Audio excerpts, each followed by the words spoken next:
बाबा साहब डॉक्टर भीमराव अंबेडकर की भावना यही थी कि सरकारी संस्थान सामाजिक न्याय के मजबूत स्तंभ बने, और सरकार भी इस बात के वादे करती है। महोदया जी, आज सामान्य श्रेणी में यात्रा करने वाले यात्रियों की स्थिति बेहद कठिन है।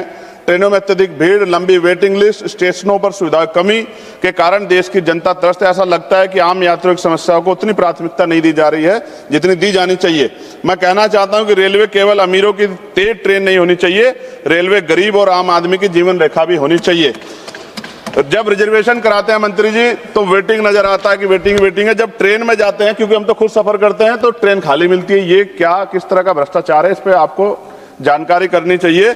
और रेलवे में जनरल डिब्बे जो है आपको बढ़ाने चाहिए। साथ साथ मेरी मांग है मंत्री जी, अपने क्षेत्र से जुड़ी हुई, आप मुझे ये भी बता दें कि एक टांग पे खड़ा होकर बताऊं या दोनों टांग पे, कि जो आपका ध्यान आकर्षण हो जाए विपक्ष के सांसदों की तरफ भी। क्योंकि देखो, सरकार के जितने लोग बोले सबने आपकी बड़ाई की, और हम लोग भी बड़ाई करते हैं कि आप अवसर दे दें तो और बड़ाई कर दें। तो इसलिए पूछ रहा हूं, एक टांग पे खड़ा होकर बोलो जो आप निगरानी बनाएंगे, या फिर दोनों टांग पे खड़ा होकर बोलो जो आपका ध्यान हमारी तरफ आकर्षित हो जाए। मंत्री जी, अमृत भारत स्टेशन योजना के अंतर्गत नगीना रेलवे स्टेशन का नवीनीकरण का काम जल्द से जल्द पूरा हो जाए, और साथ साथ रेलवे का जो प्लेटफॉर्म नंबर 2 है नगीना में, उसकी लंबाई बढ़ा दो, क्योंकि महिलाओं को पीछे उतरना पड़ता है। ये बात मैंने कई बार कही, इसलिए मैंने कहा कि एक टांग पे खड़ा होकर सुन लीजिए कम से कम, मगर ध्यान तो आकर्षण कीजिए।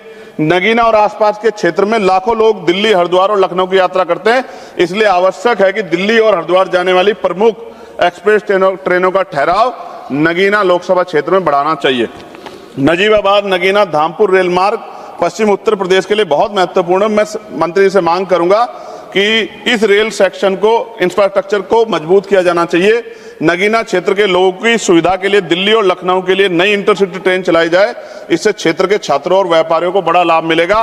धामपुर नगीना से दिल्ली के लिए सीधी ट्रेन चलाई जाए, नजीबाबाद से नगीना और धामपुर होते मुंबई के लिए ट्रेन चलाए। मेरी बहुत पुरानी मांग हो गई है लंबे समय से कि ये मांग पूरी हो जाए। और सेौरा, किरतपुर, हल्दौर, नगीना, धामपुर आदि स्थानों पे फ्लाईओवर अंडरपास की मांग का काम जल्द पूरा हो जाए। आपको याद है, आप भी कहते हैं, बहुत सारे मंत्री कहते हैं 1-1 मिनट कीमती है। अब 1 मिनट का जो वैल्यू है वो यहाँ पता लगती है, लेकिन वहां 15-15, 20-20 मिनट खड़े होना पड़ता है। और ये डिजिटल इंडिया है, विश्वगुरु भारत की बात होती है सरकार की तरफ से, कहाँ है वो? कितने फाटक ऐसे जिन पर भी काम होना बाकी है?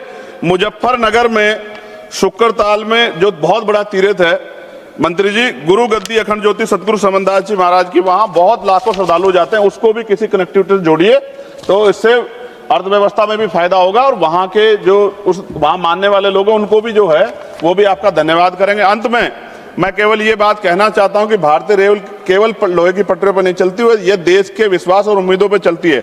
अगर इस विश्वास को मजबूत करना है तो रेलवे को सच में मजबूत करना होगा।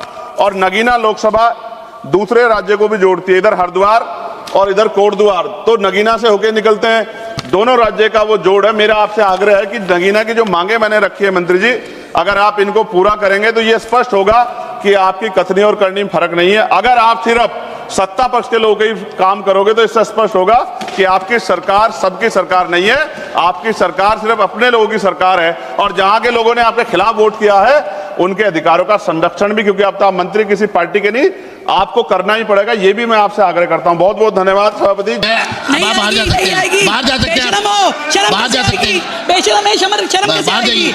चलिए भाई, जब जाइए बिल्कुल शेम, जाइए।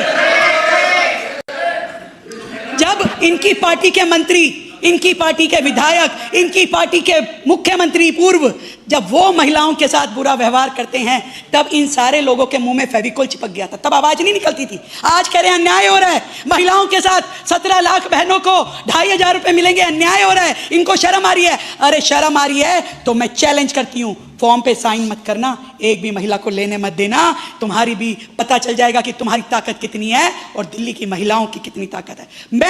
मैं आज दिल्ली की मुख्यमंत्री रेखा गुप्ता कहना चाहती हूं अपनी दिल्ली की बहनों के लिए कि आप बिल्कुल चिंता मत कीजिए, चाहे मोदी जी की कोई योजना हो, चाहे दिल्ली सरकार की कोई योजना हो, आपको मिलकर ही रहेगी। दिल्ली की कोई बहन वंचित नहीं होगी, एक भी बहन वंचित नहीं होगी।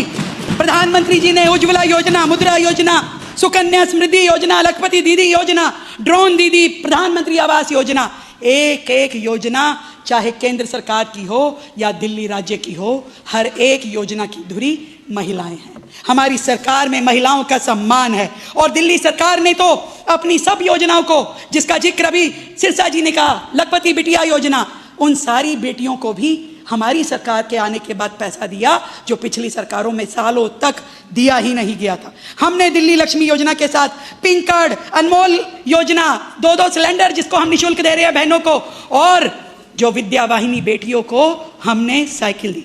मुझे शर्मिंदगी होती है ऐसी पार्टी के नेताओं पे और विधायकों पे, उनकी सोच पे, उनके वाक्यों पे, जो जब हमने साइकिल योजना की बात की तो उन्होंने कहा अच्छा है, इन बेटियों को, बेटी भी नहीं बोला था, इन लड़कियों को साइकिल पे बिठा के यूपी भेज देंगे, वहां प्रचार करवाएंगे चुनाव का।